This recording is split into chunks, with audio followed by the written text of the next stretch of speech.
Last week was our first playoff game, and my plaque psoriasis was so itchy under all my gear. Sometimes just thinking about scratching could take me out of the moment. And then my doctor told me I could get clearer skin with a pill called Otezla. Otezla apremilast is a prescription medicine used to treat adult patients with plaque psoriasis for whom phototherapy or systemic therapy is appropriate. Otezla can help you get clearer skin after just 4 months. Okay, ready for the next game. Talking to my doctor about a pill was a total game changer. Don't use Otezla if you're allergic to it. Get medical help right away if you have trouble breathing or swallowing, swelling of the face, lips, tongue, throat, or arms. Severe diarrhea, nausea or vomiting, depression, suicidal thoughts, or weight loss can happen. Tell your doctor if any of these occur and if you have a history of depression or suicidal thoughts. Live in the moment. Ask your doctor about Otezla. Call 1-844-4-OTEZLA or visit Otezla.com for prescribing info about cost, and more. A reason to buy jewelry? You don't need one. Gift yourself the modern classic piece you've always had your eye on at BlueNile.com. Blue Nile's collection of high-quality diamond jewelry is ready to complement your every look. Show off your elegant taste with a pair of diamond studs, or serve up brilliant style in a traditional tennis bracelet, shipped right to your door. Reward yourself with a piece you've always wanted at BlueNile.com. That's BlueNile.com.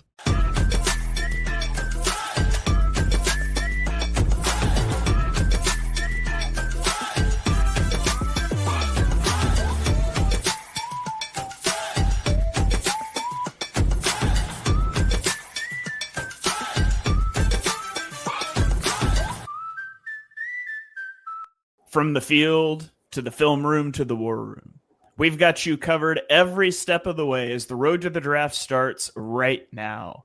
Hello and welcome to another episode of the Armchair Scouts. I'm your host, Shane Haff. You can follow me on Twitter at ShaneHaffNFL. And I'm joined today by my co-host and fellow draft enthusiast Dives. Give him a follow on Twitter at Mr. Crockpot. Be sure to check out his podcast, Party on Broad. Dives, how are you doing today? I'm doing well. After Abdul Carter, this position's all over the place. The variance of a lot of these guys, boomer bust, tools, guys that have a lot of production but not a lot of tools. I mean, it's just kind of a pick your poison kind of group. So I'm excited to see how you guys rank compared to mine. Yeah, absolutely. And we are going to dive into that edge rusher class. But before we do, also joined by my co-host on Chalk Talk, Mark Henry Jr. Give him a follow on Twitter at Mark Henry Jr. _. Be sure to check out his Tough Cover radio show every Saturday. Mark, how are you doing? I've got comps ready to go this week. I'm not flying naked with no NFL comparisons on these guys to throw out. I've been working on that for our draft guide eventually over the last couple weeks. So I'm excited to drop some of them.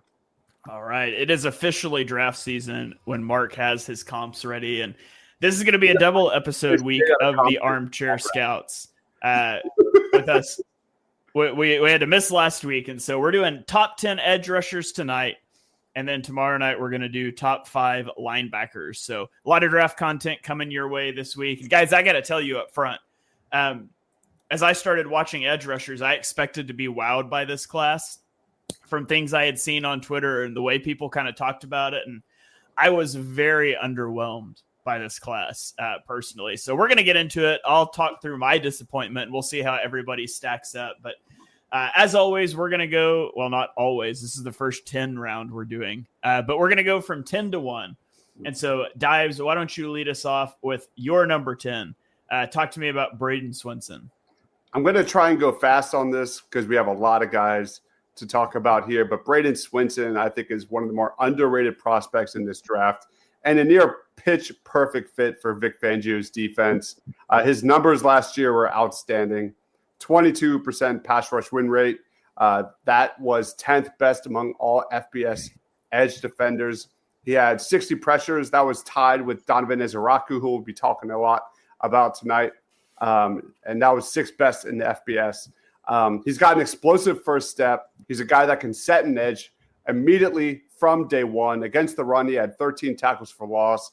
He's 6'4", 250. And one of his outstanding traits is his explosiveness, his ability to win from speed to power. This guy, when he puts all the tools together, his tape is elite. He's got length. He's got upper body strength.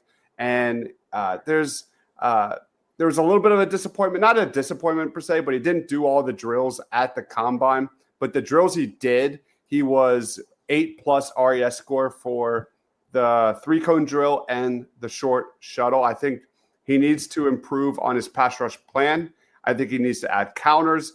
Doesn't have elite flexibility off the edge. But overall, if you're looking for a big edge rusher, if you're looking for a guy in a scenario where the Eagles maybe trade out of 32 and go into that second round, I think Braden Swinson's a perfect fit for the Birds and definitely worthy of your attention.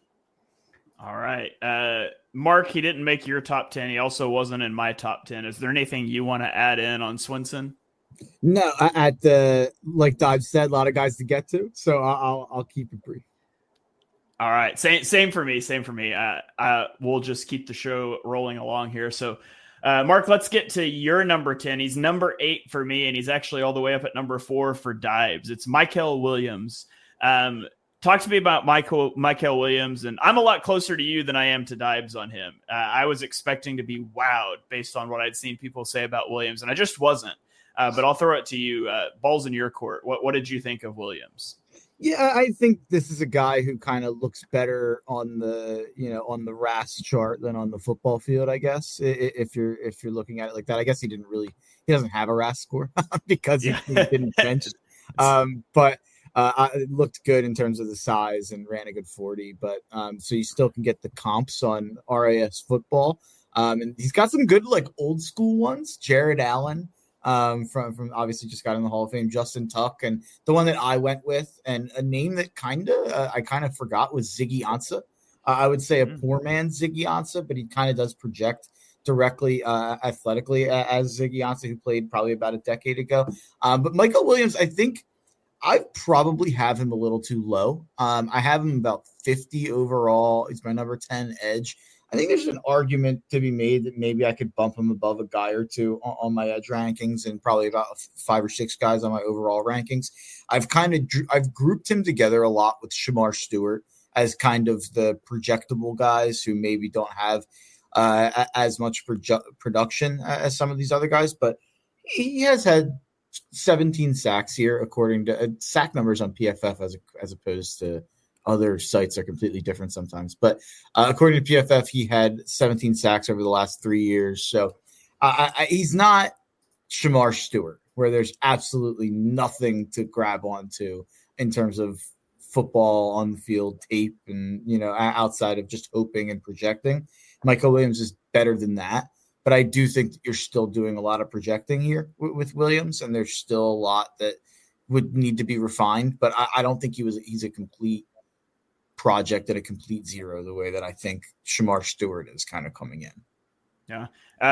So it's 14 sacks over the last 3 years from traditional charting. The reason PFF doesn't give half sacks, like if it's 2 guys splitting a sack, they'll give both guys the full sack. It's just you sacked him or you didn't. But then I guess that makes sense. Never mind. That makes sense. So that's why the numbers don't sometimes add up. But Mykel Williams, he's got a freakish build, right? But he's got injury history. He missed time in 2023 with foot surgery. He missed time in 2024 with an ankle sprain. And we know how the Georgia front is, but he never played more than 410 snaps in a season. And I kind of just think he has a subpar get off of the line of scrimmage. And so I don't know. I mean, he doesn't have a lot of snaps under his belt, so there's a lot of room for refinement and growth. He is not even going to be 21 years old on draft night, but he's kind of, maybe he's got a high ceiling, but I definitely think he's also got a pretty low floor. So Dibes, you're quite a bit higher on him. What are your thoughts on Mykel Williams? Yeah, it's the traits. It's the upside. We're going to be saying this a lot tonight. He's got a lot of versatility, played a lot of different spots on that Georgia line. He can beat interior defensive tackles. He can beat guys with speed on the edge, but you're drafting this guy with what he can be down the road. And that's kind of, like I said at the beginning of the show, after you get past Abdul Carter, I think scheme fit and getting the right guy to fit and put him in position to succeed is going to be vital. I like Michael Williams. I agree. I was a little shocked at his explosiveness. I thought he would have tested better, quite frankly, but I still like him. If he's there at 32, I would draft him for sure. And I think there's some people that are out on him. But as a guy with traits, as a guy that fits that Georgia Bulldog state of mind, like the Philadelphia Eagles, I would roll the dice. I forgot to mention, so I went and gathered the stats on the top 16 edge rushers in the class, and Michael Williams ranked 15th out of 16 in pressure rate, 12th in sack rate, and 11th in defensive stop rate. So just a few metrics there for him. So let's go over to my number 10. I have at number 10 a guy that Mark has at 8, Dibes have him at 9, so we're all kind of in the same vicinity here. It's Donovan Ezeraku out of Boston College. He was a 3-star recruit who played tight end / wide receiver and edge rusher in high school, played in 10 games as a true freshman before becoming a full-time starter in 2022 and leading the team in sacks and tackles for loss. He's 21 and a half years old, 6'2" and 4/8", 248 pounds, which is pretty undersized for an edge rusher, but we'll get into that. Has a 7.98 relative athletic score, 10th in pressure rate, 6th in sack rate, and 7th in stop rate. And he had 16 and a half sacks in 2024, which was his breakout year, of course. So when you watch him, I think he's got a lot of tools in the tool bag as a pass rusher. And he uses them pretty well in conjunction with his ability to bend the edge. He's very put together as a pass rusher. And then in the run game, he's disruptive as a gap shooter. He can diagnose quickly and he can beat you to the spot. But the flip side to that is he leaves his gap early and trying to penetrate, and that can cause problems in the run game at times. And he does that a lot because he is small and he can't really anchor against offensive line. And you kind of know what you're getting in the run game, but I do worry that in the NFL and the pass game that he may struggle against tackles that are able to outreach him and jolt him off his rush plans with their initial punch. He lacks the ability to convert speed to power and collapse pockets through a tackle's chest. And then he just doesn't have the best burst off the line at times. His overall quickness isn't as good as what you would hope for a guy his size. So I gave him a 2nd round grade. I think he's a stand-up pass rush specialist, and he's just going to have to add weight to have a chance to thrive as a 3-down player in the NFL. So that's Donovan Ezeraku. Do either of you guys want to chime in anything that I missed on him? I like him a lot as a day 2 guy. I think he's got good arm length. I think he tested really well in the 3-and-cone and the short shuttle, and he's a very good athlete.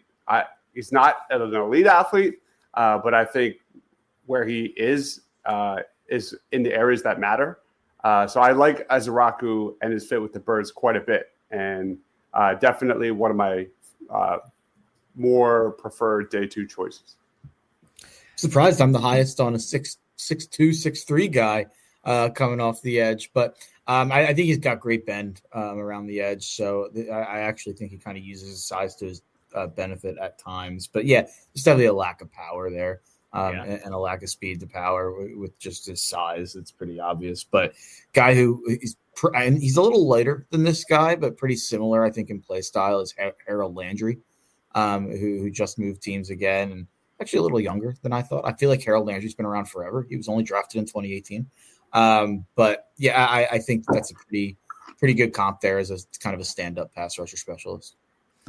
All right. Well, let's keep rolling. We'll go to my number 9 because Dive's number 9 was Ezeraku, and we'll talk about Mark's number 9 in a little bit. My number 9 is Shamar Stewart.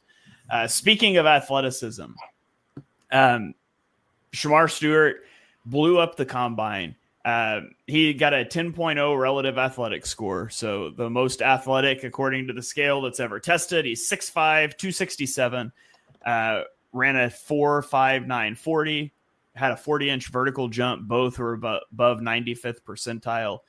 He was a 5-star recruit coming out of high school. He was actually a top 10 recruit in the 2022 class, and he played in all 12 games as a true freshman And then he saw his snap count cut almost in half in 2023 before it bumped back up in 2024. He'll be 21 and a half years old on draft night. He ranked 12th in pressure rate, 16th, which is last in sack rate, and 16th, which again is last in defensive stop rate. In his entire collegiate career, he's got 4.5 sacks. And this is a guy that they're talking about as a top 10 pick because of his athleticism. And I think that's absurd.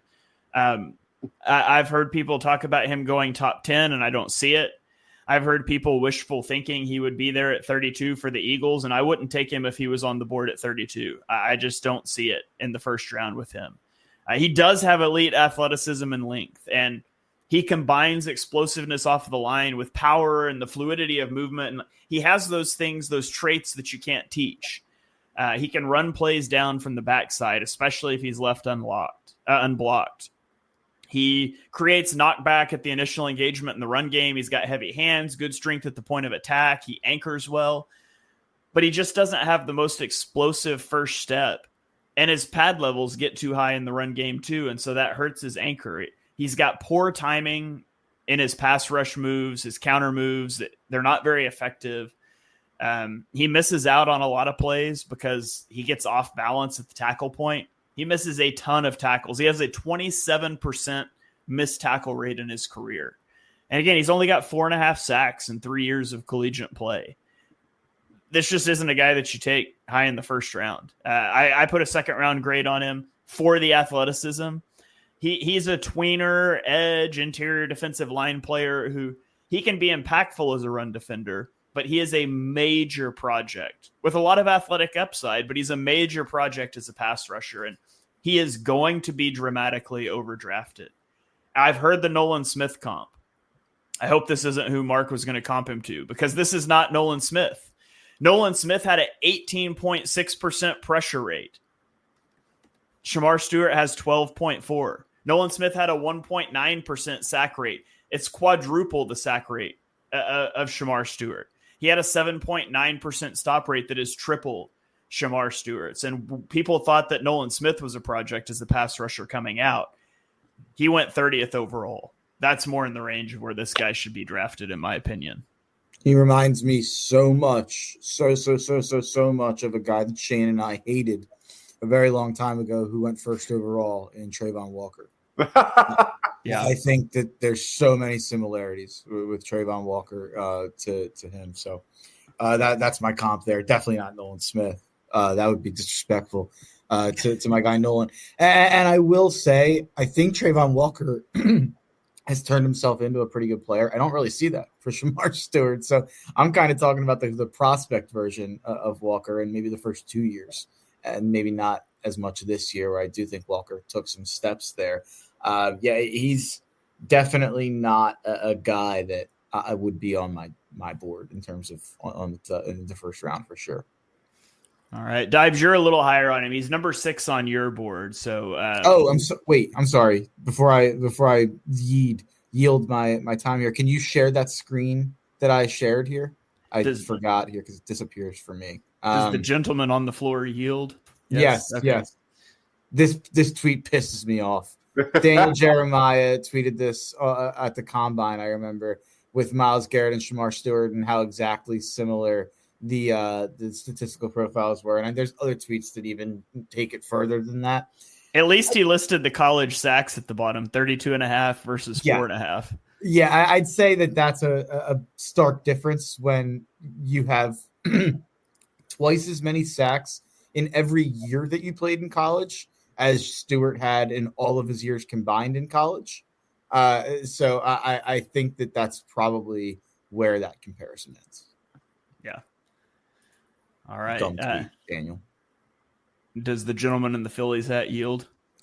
I yield. Okay. Dibes, anything you want to throw in on Shamar Stewart? You're a little higher on him than we are.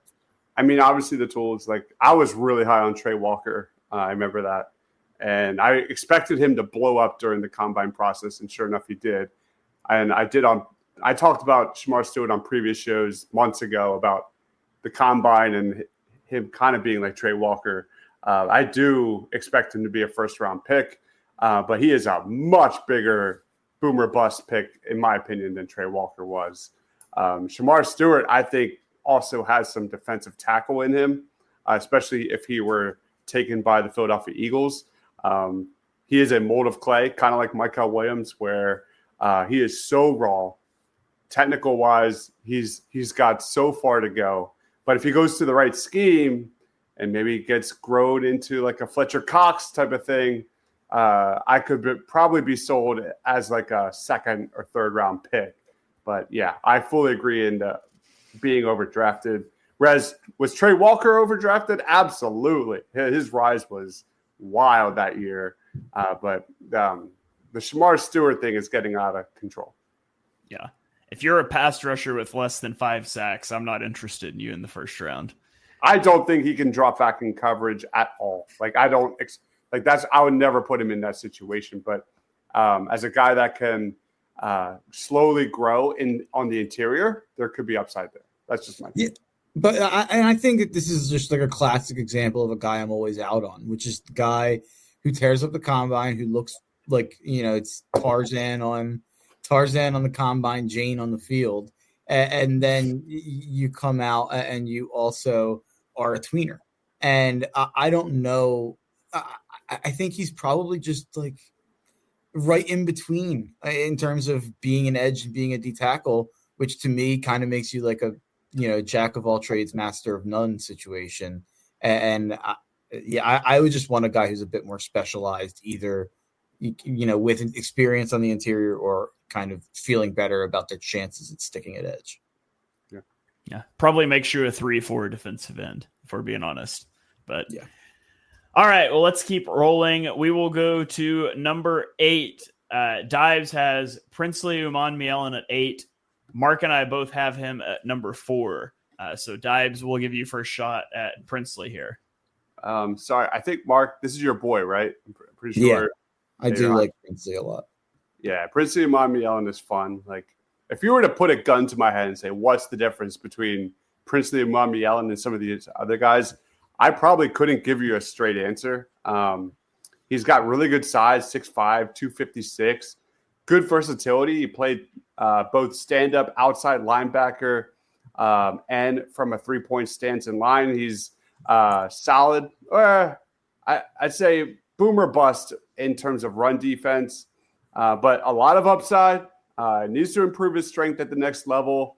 Didn't have a great combine. Another guy that I was shocked didn't show as well as I thought he would. 4.72 in the 40, a 7.33 in the 3-cone, raw athletic score of 8.58 out of 10.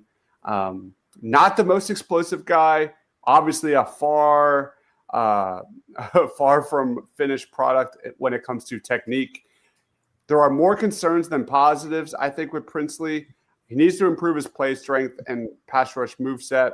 He can set an edge at times, but he also at times plays too upright. The flashes are there, especially when he comes off the line of scrimmage, but you just need to see it more consistently. I think for the Eagles, he'd be a stand-up outside linebacker, huge upside guy. Another guy on day 2 I could definitely go all in on. Mark, what do you think? I love this guy. I don't necessarily know about his fit with the Eagles. I do think you could figure out ways to make it work for sure. But I love this guy. He's got such a quick first step.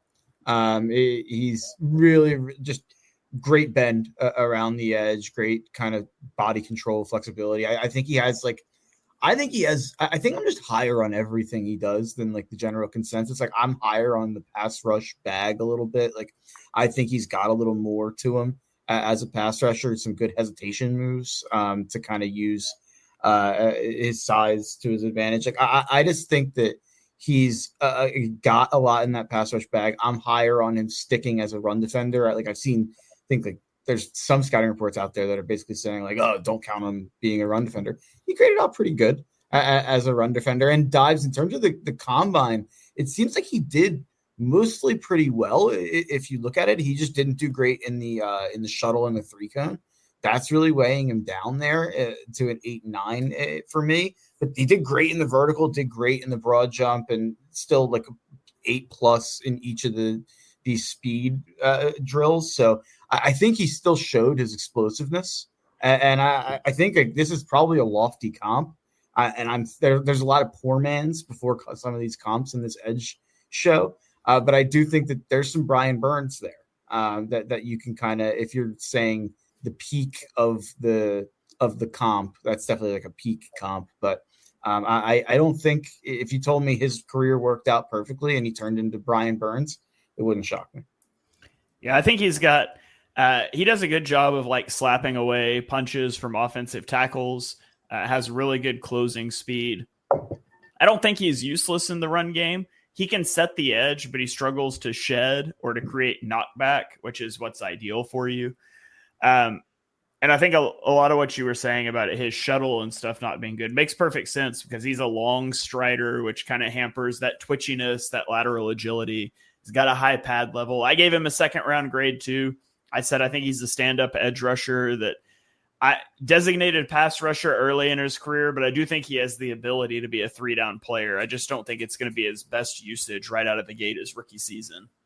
Yeah, I generally agree with that. But again, like the reason that he's a first-round grade for me is because I do have the hopes for that 3-down player. And even if it's not right away, we've seen how many guys the Eagles have eased in on the defensive line. But I do think eventually he's a 3-down guy. All right. That is Princely Uman Mielen. Let's go to a guy that is number 7 for both Mark and I. He's all the way up at number 2 for Dibes. Buckle up. Get ready to hear us fight about Nick Scorton out of Texas A&M. Mark, I'll let you fire the opening salvo here. He's a little bit in the same boat as Shamar and Michael Williams, I think, where it's mostly traits, mostly kind of size that you're going for than anything on the field. But I think that there's more to grasp onto with Scorton than with Williams or a Shamar Stewart. He's had the same pretty much the same pressure rate the last 2 years. So he may have had double the amount of sacks 2 years ago as he had last year. But I generally think he's pretty much been the same pass rusher over the last 2 years. And I think that there's a lot more to him as a pass rusher as opposed to guys like Williams or Stewart. I think he's probably pretty versatile in terms of the kind of defense he could play on. Like, I think you could probably fit him as a 3-4 end and also as a 4-3 end. That's definitely a positive. I did think he was better in 2023 than 2024. I mean, coming into the year, Dives can speak better to this than me, but he was kind of like a potential top 5, top 10 pick. I felt like coming into the year, and I don't think he ever took his game to that kind of that next level that people were hoping for and expecting him to kind of cement himself in that top 5 to 10. But he's a fringe. He's a high second round grade for me. I see the vision more with Scorton than with Williams or Stewart. All right. Yeah, he is 14th in pressure rate, 15th in sack rate, and 12th in stop rate.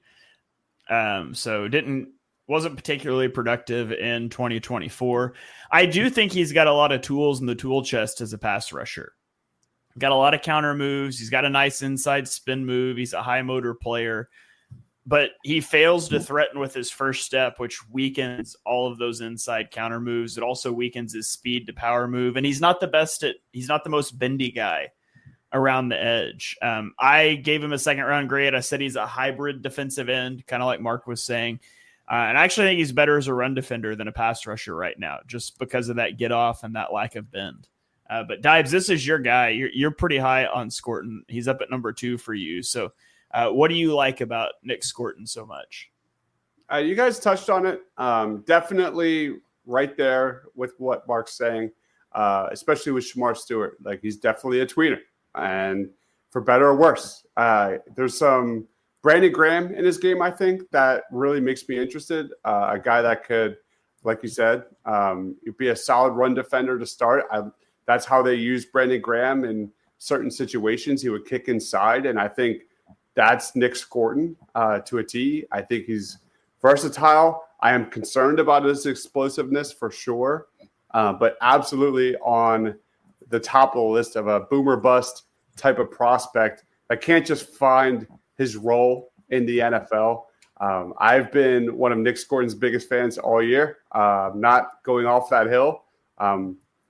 So, yeah, I'm probably higher on him than a lot of people, but I do think at the end of the day, he's got a lot of tools, like you said, Shane. All right. Before we move on, I just realized I forgot to give the pressure rates and stuff for Princely. So Princely Uman was third in pressure rate, fourth in sack rate, and sixth in defensive stop rate. I'll try to remember to throw those out. I keep forgetting, but by the way, my comp that I forgot to throw it out on Scorton was Melvin Ingram. That was a pretty direct comp right there. I was surprised that Scorton was so small when he graded out at the combine, 6'2.5", and I just X'd out of it. But I forget, I didn't have the weight as low as it was in my notes. 6'2" and 6'8", which is 35th percentile, 257, which is 45th percentile. It's pretty light. Yeah, it's pretty small. It's pretty light. I would have guessed like 6'4", 270. But yeah, he's definitely a little smaller than I had in my notes. All right. Well, let's go to a guy that is not small, which therefore means Mark is very high on him. It's Landon Jackson, edge rusher out of Arkansas. He's number 7 for Dibes, number 6 for me, and number 3 for Mark. Dibes lead off with Landon Jackson. Landon Jackson. Mark, I'm sorry I'm taking all your boys because you've been talking about him since 12 months ago. But anyway, here he is. This guy is massive, as we all know. 6'7", 280 pounds. He's a guy that plays with explosiveness, plays with violence. The Razorbacks lined him anywhere, 0 tech, 3 tech, 5 tech, inside, outside, left side, right side, outside, inside linebacker, you name it. This guy was everywhere for that Razorback defense. His biggest question mark is the consistency in his technique. He's a tall prospect. There are times when he'll lose leverage, and we saw that at the Senior Bowl. There are minutes where he was winning reps and looking like the best player on the field, and then he just kind of gets beat, and you're like, what just happened? That's kind of where he's at. That's kind of summarizes his time at Arkansas as well. There are games where he completely dominated in the biggest games of his career against top-notch competition. Then there are games where he didn't do that much. As a pass rusher, he kind of looks a step behind when changing direction. Doesn't have a lot of bend. Hips are a little tight. But similar to James Pierce, man, you're looking at a guy that tested phenomenally well at the combine, a 40-yard dash of 4.68, 40-plus inch vertical, nearly broke the 11-foot mark at the broad jump. To put that in perspective, only 3 defensive linemen in combine history have ever cleared 40 inches in the vert while weighing over 260 pounds. That list includes Myles Garrett, Mario Williams, and Shamar Stewart. A 9.88 raw athletic score, inconsistent on tape, but my gosh, the size, the length. Like, I would love the Eagles to get size on the edge, and it doesn't get any bigger than Landon Jackson. Yeah, he was 16th, so he was last out of this crew in pressure rate, 13th in sack rate, 8th in defensive stop rate. I mean, he's a monster. That's why Mark loves him so much. He knows how to use his reach to deconstruct blocks. He's got heavy hands in the run game, a strong anchor, active hands as a pass rusher. I think he's got a nice cross-chop move, but my concern for him is that I worry he's close to maxed out as a pass rusher because I think his limitations are more athletic than technical. Like, I feel like he's fairly well technically refined, but he doesn't bend the edge well, and he's not very twitchy, doesn't have the quickest get off. And so I worry what his ceiling is as a pass rusher based off of that. So I gave him a 2nd-round grade. I think I said he's a scheme diverse early down run defender that has a low ceiling as a pass rusher. Mark, are you projecting Landon Jackson to be a better pass rusher than that? I'm assuming you are based on how you've got him a little higher. What do you think his ceiling is as a pass rusher? Yeah, and again, I feel like I'm attracted to these guys who are on teams where they're the only NFL player drafted on the defensive line, and I think so much focus had to go towards Landon Jackson from other offensive lines, and I can't imagine that Arkansas had him in like an NFL program, kind of refining his techniques a little bit there. So I think if he went to like a good D-line coach, good defensive coordinator that can kind of put him in the system, I think he's right away going to be an elite edge rusher in terms of stopping the run at the next level. And I think there's more there as a pass rusher that I'm willing to project forward. And you look at the RAS score and you look at, I think that, like you said, he does have some moves and uses his arms well, active hands. Like I think that there is some stuff that you can grab onto and project forward. And because I think he's such an elite rush defender, I think it gives him a really high floor to at least start out with. So I think there's a lot of Clowney to his game. And obviously Clowney went 1 overall and was an incredible prospect and probably had a pretty disappointing career and probably never became the pass rusher people wanted him to be. He was an elite run defender, and that alone, he was making how many times in a row did he get like 1 year, $20 million from a new team? So clearly people valued Clowney in the league, and I think Jackson is going to be kind of like a carbon copy. All right, so that is Landon Jackson, 7 for Dibes, 6 for me, number 3 for Mark. So Mark, let's throw it to you next. Talk to me about JT Tuimoloau. He's number 6 for you. He's number 5 for me. And he is outside Dibes' top 10. So talk to me about JTT. I think in general, people are a little too low on both of the Ohio State guys coming out, and neither are going to, knock your socks off when it comes to athletically or the traits, but both have been incredibly productive. I think that JTT is a pretty strong lock to be a solid player. Maybe this isn't the highest ceiling draft pick, I'd say, but I think that the production and the size that he gives you, and I think he's going to be a 4-3 defensive end, but I think that I don't see a ton of scenarios where he doesn't stick. I mean, he graded out as one of the best run defenders at the edge rusher position last year, had 15 sacks, pretty good hurry rate over the last 2 years. So JTT's a guy. This is actually one of the only guys in my top 50 I don't have a comp for. Haven't found it yet. But I'm a little higher on JTT in general than consensus. All right. JTT was 9th in pressure rate, 2nd in sack rate, and 5th in stop rate. I gave him a 2nd round grade as well. I said I think he's an even front D end with 3-down playability due to run defense, but he has a questionable ceiling as a pure pass rusher. And so I'm a little higher on him as a pass rusher than Landon Jackson.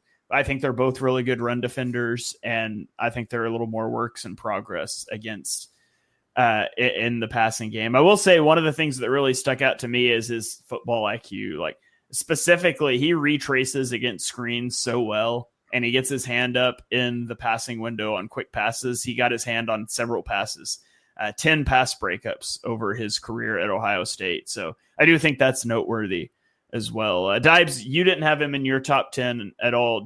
Anything you want to add in on JTT? Just that he's so damn inconsistent.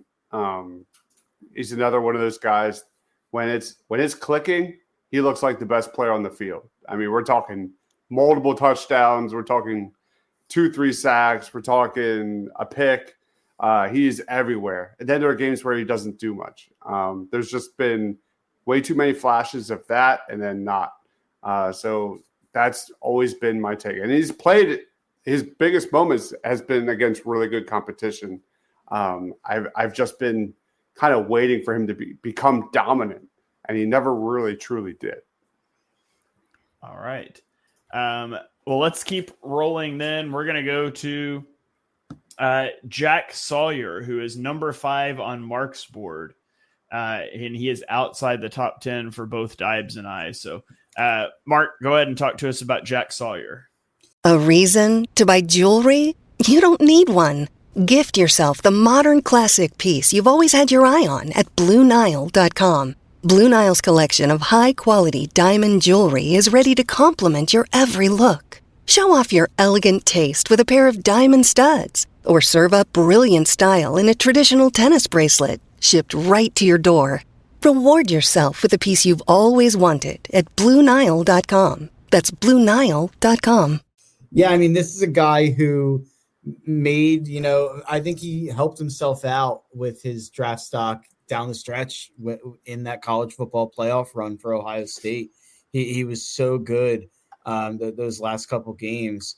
Obviously against, I believe it was Texas, he had I don't know if it was an interception or a forced fumble that he returned all the way for a touchdown, but he also had 7 passes deflected in the college football playoff. In those 4 games, he had 4.5 sacks in those 4 games, 5 tackles for loss. He showed up at the biggest time of his career after the biggest loss of his career against Michigan, and he went pretty viral for that, kind of crying on the field about them sticking the flag at the 50-yard line. But after that, it clearly motivated him to be an absolute monster down the stretch, and kind of the biggest stretch of his career there at Ohio State. But 18 sacks over the last 2 years. I think that it's, again, like JTT, a high floor guy. Maybe his ceiling isn't quite as high as you'd want, an edge rusher at the that you're taking maybe late first, early second to be. The comp to him would be Sam Hubbard from the Bengals. I think he's going to be a solid player who is able to kind of. I think he's another guy who's 3-down guy though. Yeah, I said he's a high floor, low ceiling guy in my opinion. I like him as an early down rotational player. He's good in the run game, diagnoses blocks well, attacks, good hand placement. My favorite note on his scouting report, because I moved it back and forth several times, because I do a strengths and a weaknesses, and I wrote modest athlete with modest tools. And then I moved that back and forth from a strength to a weakness multiple times before just asking the question, is that a positive or a negative? I don't know. I guess it depends on where you view him. I gave him a 3rd round grade. I think he fits best as like an even front defensive end. And I guess, like you said, I mean, high floor. I just don't think the ceiling is very high on Jack Sawyer. So, all right. I've been out on Jack Sawyer for a while. Ryan Reese, that's his guy. I've called him overrated for a long time, and he made me look like an idiot because he had some big moments this year in the college football playoffs. So shout out to him. And he was, by the way, because I was going to forget, 6th in pressure rate, 10th in sack rate, and 10th in stop rate in 2024. So, okay, that brings us all the way up to our number 3s now. And Dibes at number 3 has James Pierce Jr., who Mark and I both have at number 2. I'm just going to say these up front so I don't forget. He was 1st in pressure rate, 8th in sack rate, 3rd in defensive stop rate in 2024. Dibes, talk to us about James Pierce Jr. James Pierce Jr., Mark's boy, yet again, 6'5", 242-pound blur coming off the edge. He's a guy that has elite tools, just needs some, seasoning, NFL coaching to kind of unlock his upside. A lot like our probably unanimous number 1. Inconsistent as a run defender. He can improve at setting an edge, especially when the run's coming at him. He's got a lean frame, could definitely, gain some bulk, improve at winning the point of attack. But, man, the upside is outrageous. He was one of the biggest winners at the scouting combine, hit 23 miles per hour on the GPS on a pick 6 against Iowa as a sophomore. He ran a 4.47 40-yard dash. He tied the fastest 10-yard split time at 1.58, and man, he's just got so much tools. There's some negativity out there regarding his character. Apparently, didn't interview very well. Take that for what it's worth. But if he's sitting there for pick 32 and the Eagles are on the clock, I think the Eagles need to definitely think long and hard about that one. Because in terms of explosiveness, athleticism, traits, he's got a lot. Yeah, he's got elite explosiveness with his first step. He's able to stress offensive tackles and their ability to gain depth quickly enough to match his pace. And then he couples that with an elite bend around the edge. And so he's always threatening the outside shoulder. He's got good lateral agility, so he was used as a looper on stunts at times. I think he's got a decent speed to power move despite his lack of mass, which is a concern. Like, he's very underweight, 91st percentile height, but only 17th percentile weight. So like, he needs to add some mass, and he struggles to hold the point of attack in the run game because of his size. He also just doesn't recognize blocks super great. His hand timing and placement is also a work in progress. But at the end of the day, this is the traits guy that you take a risk on, in my opinion. I gave him a first-round grade. I said he's a scheme-diverse pass rusher with all the athletic traits and just not a lot of refinement. He's going to struggle as a run defender early in his career, but he has a high ceiling as a pure pass rusher. And so he was number 2 overall for me. Mark, who's your comp for James Pierce?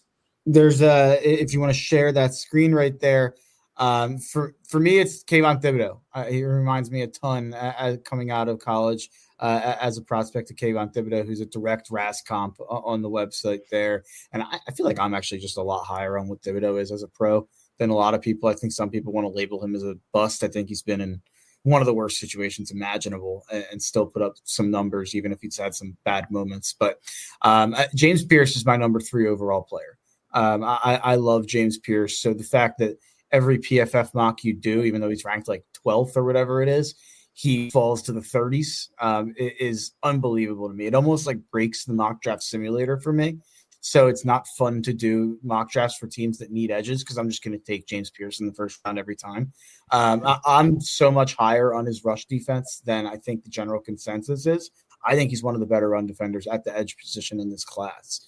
I think he's I think it comes down to, for me, I was told coming into the year that James Pierce was going to be like a contender for the first pick. And I think he was just as good, if not better, than he was the previous year. He had, he has 28 tackles for loss over the last 2 years, 18 sacks over the last 2 years, graded out as a better run defender this year than he did last year. I don't get it. Like, I don't get why this guy's fallen. If it's the only answer I'm willing to even understand is what we've been hearing, is that he's a crazy person, allegedly, off the field and hasn't handled the interviews or the draft process well. I can't speak to all that. It's it's kind of like when we have injury concerns. I'm not a doctor. I'm also not a private investigator to try to figure out, I'm not Big Dom, basically, to go and tell you exactly who these people are character-wise. But he would be my dream, not only at 32, but to trade up for. He really, in my opinion, would be the perfect Eagle at target in the first round. And if Big Dom gives him the pass and, passes the character check, I trust it. Yeah, we got a comment from Abhay on Twitter here that says, if he passes our off-field filters, whatever those are, Big Dom, I'm on board. So there's James Pierce Jr. Before we get into the next guy, I want to shout out this comment from Krabby Oldman. It said, I never used to pay attention to off-season stuff, but watching you break this stuff down, I'm learning a ton. This is awesome. Shout out to Krabby. Thanks for joining in on another one of our streams on a random night. It's not our normal night. So always appreciate you chiming in. So let's keep rolling here. I'm going to talk about a guy. He's number 3 for me. He's number 5 for Dibes, and he's number 9 for Mark. It is Mike Green out of Marshall. And there's some caveats with Mike Green that we need to talk about. And we're going to talk about the on-field stuff. And because, like Mark said, we're not in a position to know some of these things, but I'll mention it just so it's on your radar. He was a 3-star recruit coming out of high school. He has a wrestling background. He went to UVA and had minimal playing time in 2021 before being suspended for the 2022 season for undisclosed reasons.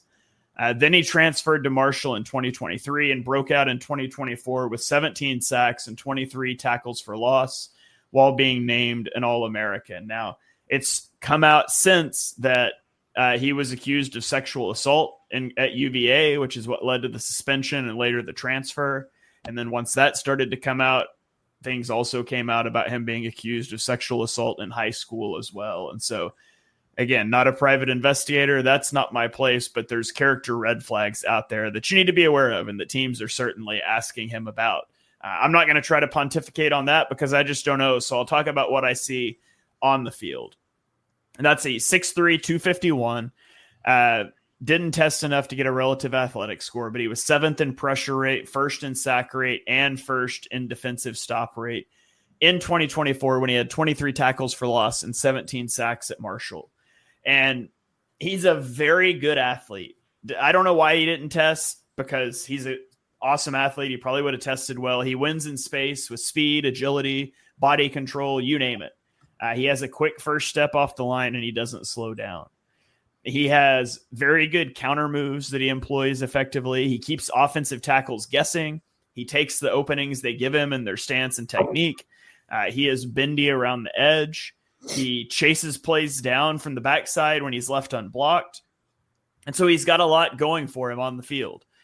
That said, he is small, undersized. He's 47th percentile height, 31st percentile weight. His arms are average-ish, probably 32 inches. I do think he struggles to play through contact, and he lacks the power to threaten to rush through an offensive tackle's chest. And if an offensive tackle doesn't have to worry about you rushing through his chest, it makes it a lot easier for him to defend your speed and your counter moves. So he doesn't have the strength to anchor in the run game. He often tries to duck blocks, and he ends up washed out of gaps. So I gave him a first-round grade. I said he is a stand-up pass rusher / pass rushing specialist, in my opinion. And there's obviously room for those guys to go in the first round, but a lot is going to depend on how he interviews with teams and what they find out about all the allegations off the field. Not a guy that I want on my team, if we're being honest, but I do like what I saw from him on the field. So does anybody have anything they want to add in on Mike Green? With his wingspan and stuff, I think you can cross him off your Eagles big board. Yeah, I would be shocked if the Eagles were to draft him. It sucked too because I remember he had a lot of hype heading into the Senior Bowl. I didn't watch a lot of Marshall, and I was excited to get to know him. He has some fun tape if you watch it, but I don't know how much of it is translatable. And given how much the Eagles love traits and explosiveness, and I don't know. I feel it with the character concerns. You could probably just take him off your list. Yeah, the size, the traits, the character concerns. I don't think he looks as dominant enough as I would like a guy that's coming out of Marshall to look on tape. There's obviously a lot of positives there, but I think all of that combined with me not being quite as high, it seems, on him as others, has kind of driven him down my list a little. Yeah, I think that's all fair. So, okay, well, let's keep rolling. And finally, at number 1, guys, we're all in agreement. We see a guy the same. Here's the debate, though, based on something we said pre-show. Yeah, we're going to get into it. Let's talk Abdul Carter out of Penn State. Number 1 on all of our boards. He's a 4-star recruit coming out of high school, started 6 games as a true freshman at Penn State before becoming a full-time starter as a sophomore. He transitioned from hybrid linebacker to edge rusher in 2024. And it was a bit of a slow start, but he broke out with 12 sacks and 24 tackles for loss en route to earning first-team All-American honors. He's 21 years old, 6'3", 250 pounds, didn't complete athletic testing at the combine, ranked 4th in pressure rate, 5th in sack rate, and 4th in defensive stop rate. Abdul Carter is highly athletic. He explodes out of his stance. He corners well. He's got great lateral agility. He has a really nice rip and dip move, but he can also counter inside with a spin move.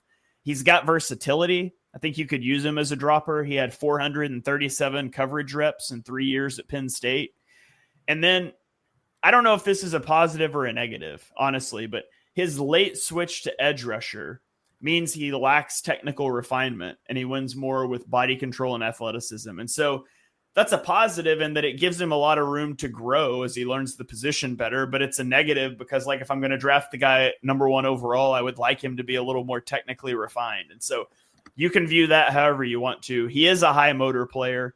I don't think he's as good of a run defender, He struggles to deconstruct blocks, and when you add on top of that his smaller stature, I think it could limit his early down potential early on until he either bulks up or he refines his technique or both. He'll get caught out by pullers pretty frequently. He's got poor recognition of those, I think. And he needs to add more tools to the tool bag as a pass rusher. His hands aren't great. He's overly reliant on that speed and athleticism because he's still learning how to be an edge rusher. So I gave him a first-round grade. I said he's a designated pass rusher who will have to grow into rundown responsibilities. Has a sky-high ceiling, but might not splash right away in the NFL. I think he would fit best as a stand-up outside linebacker in an odd front. But the thing we're debating about that Mark referenced earlier is I expected Abdul Carter to be like a blue chip guy in the draft based off what I'd heard people say about him. And I watched him, and if he was in last year's class, he would be edge 3 for me. I would have had him behind Jared Verse, and I would have had him behind Leatu Latu. So give him a first-round grade. I'm very comfortable taking him with the top 10 pick, but I don't think he's like the blue chip generational number 1 overall edge rusher that at least I feel like a lot of people were talking about him as. So, Mark, you said he would have been edge 1 for you last year, correct? Yeah, he's my number 2 overall guy. And I looked at it. I just pulled it up. I had Latu, Dallas Turner, and Jared Verse 9, 10, 11. So I had them kind of all grouped together. I do think Carter's a blue chip guy. I actually wasn't as high on Carter halfway through the year when he started really getting talked about as a top 3, top 5 pick. I kind of was pointing to the production and maybe kind of shrugging my shoulders that he wasn't quite there as terms of me, comparing him to blue chip prospects of the past. But then down the stretch, I thought he turned it on. And, even when he was banged up in that Notre Dame game in the playoffs, he took over that game. He was the best player on that field on either side of the ball. And I really think that he went a long way for me kind of bumping him to being a true blue chip guy down the stretch. And wait, a Penn State defensive player with a ton of talent, and they put him at the wrong position. They utilized him incorrectly. Sounds like someone who might be currently getting in Twitter arguments with DeMarcus Lawrence, who plays for the Dallas Cowboys. So that's my comp. I think it's hard to go away from the Parsons comp if you are high on Abdul Carter. I've seen Von Miller thrown out there as well. I don't think he's as refined as Von Miller was, but Parsons is a guy who didn't play a ton of edge in college. And I think that there's a lot of similarities with Carter where maybe he's not quite as refined as an edge rusher, but I think you see the upside and that there's no ceiling on the guy in terms of how good he can be, I think, at that position. So coaching will matter to get him to be like a true all pro that I think he has a potential to be. But he would have been my edge 1 for sure last year. I'm trying to think overall where he would have slotted in. I think it would have been 6 or 7 overall, right? Either in front of or after Jaden Daniels. He would have been 6 or 7 overall for me last year, and he's 2 overall, which kind of shows, I am a little lower on this year's draft than last. But yeah, this guy's a stud. I think he should probably be the first pick.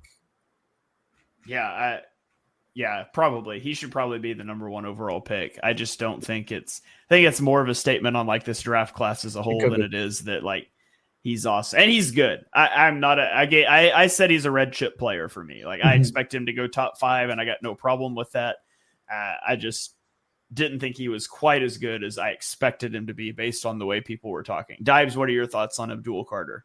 Yeah, I think he's blue chip all the way. I've always been a big fan of his.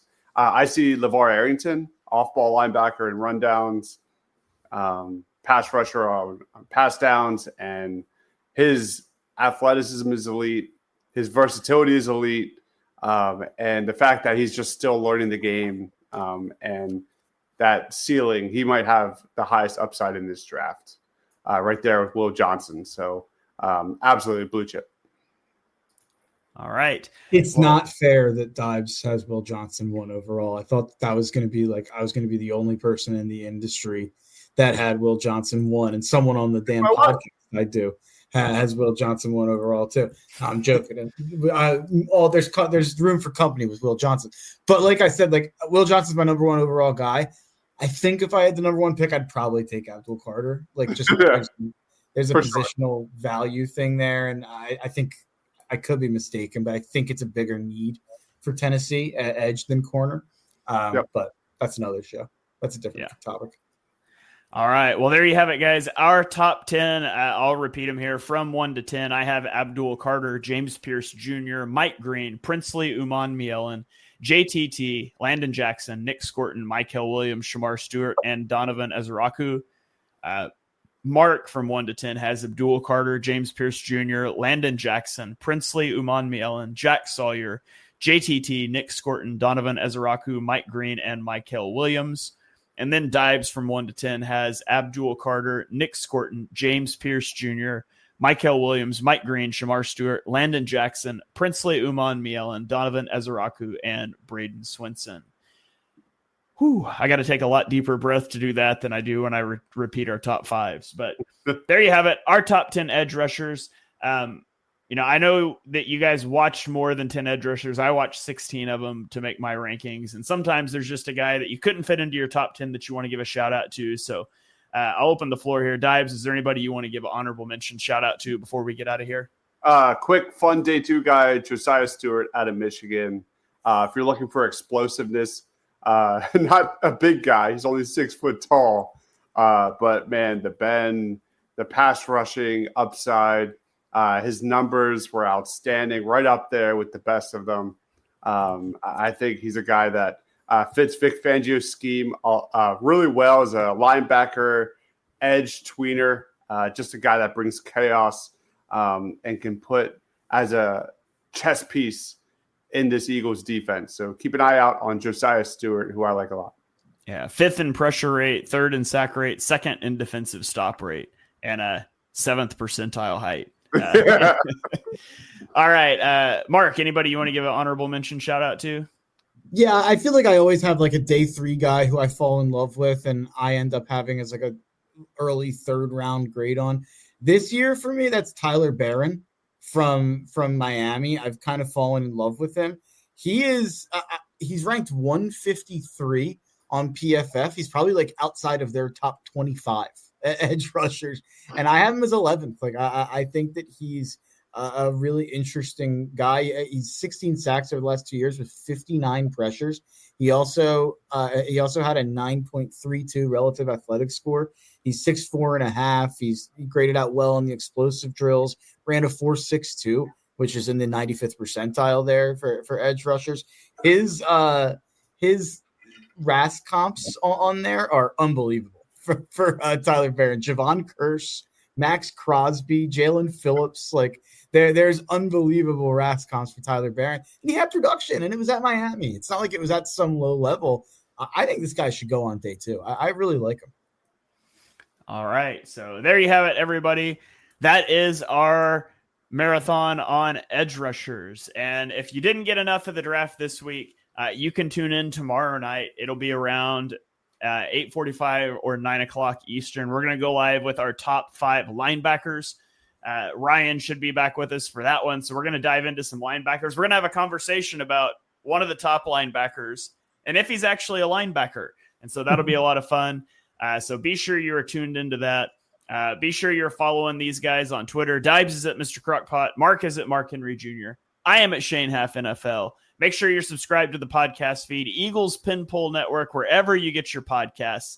Keep it tuned, guys. We'll have a Birds of the Round Table tomorrow night. Another Armchair Scouts. Lots of content coming your way over the rest of the week. And over the next month, guys, we are a month out from the draft, which feels insane.